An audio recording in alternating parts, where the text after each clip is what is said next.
Tonight, President Trump is addressing Congress, and local representative Zoe Lofgren will be there. She's also bringing with her a scientist who was recently fired by Trump and Musk for his work with the USDA. And joining us now live is the San Jose Congresswoman Zoe Lofgren. Thank you for being with us this afternoon, making time for us today.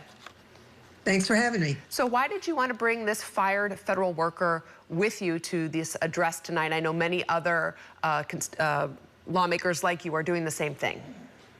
Well, last week, this constituent dropped off a letter in my Salinas office, and I was in the Salinas office the next day. I read it, and he's a veteran, and the letter said he'd been terminated for poor performance, but he attached his performance review, which was glowing, right? So obviously that wasn't true.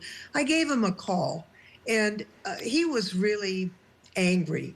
First, that he had been treated in such a way, but also that the work he was doing that farmers in my district rely on wouldn't be done.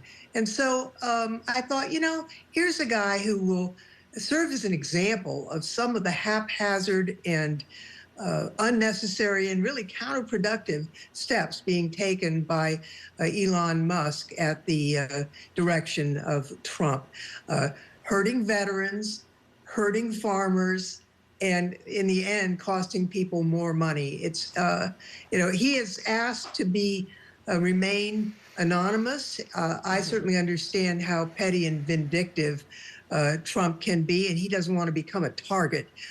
But he is an example of what's happening all over the country. Thousands and thousands of veterans doing important work, being fired unceremoniously. Yeah, you're not releasing this person's name, their exact job, trying to protect their identity because they're really worried about retaliation. Correct. The letter that you were sent, at the end, the person writes back to you, I seek your guidance on what I can do to see that this gross injustice does not go forward unchallenged and, if possible, can be reversed so I can recover my position at the research station. What are you doing to help out this person and so many others who have lost their jobs with the federal government? Well, as you know, the Republicans control the House, the Senate, and the White House. And so Democrats are working with outside groups to file lawsuits because these firings are not only damaging, in most cases, they're also illegal.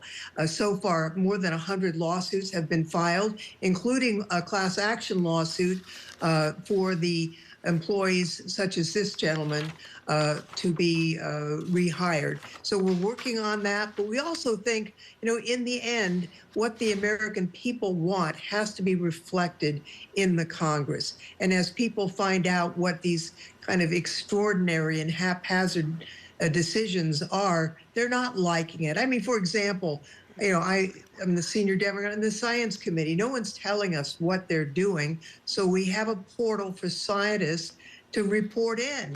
And that's how we found out that the 24 PhD level scientists working to keep Ebola out of the United States were all fired. What is a dumb thing to do? They tried to rehire them. There are some really dumb things happening. And I think that really will challenge the safety of Americans. And when people find out about it, they're going to let our Republican colleagues know. And we only need 3 of them to walk away from this craziness and get some sanity back in this whole situation. And you'll be there for Trump as he addresses Congress tonight. Are you prepared to listen to what he has to say to the American people? Of course. I will be there. I will be listening. He has a tendency when his lips are moving, he's lying. So we'll see what he says, if there's anything truthful. But I intend to listen closely. And if there's something I can support, of course I will. But we shall see. Well, we hope maybe we can recap with you later on this week to get your thoughts on how this joint session, this address goes tonight, and also to get reaction from the guests that you're bringing. Great. Thank you so much. Thank you for being with us. That's Congressman Zoe Lofgren. All right, we're looking outside here at the city of San Francisco. Kyla's here to talk about the forecast and what's going on out there today. Not a whole lot. It's kind of quiet, right? We started off a little cloudy, a little drizzly, and now we're just kind of hanging tight, waiting for a little rain to come. I did just check. No problems at SFO.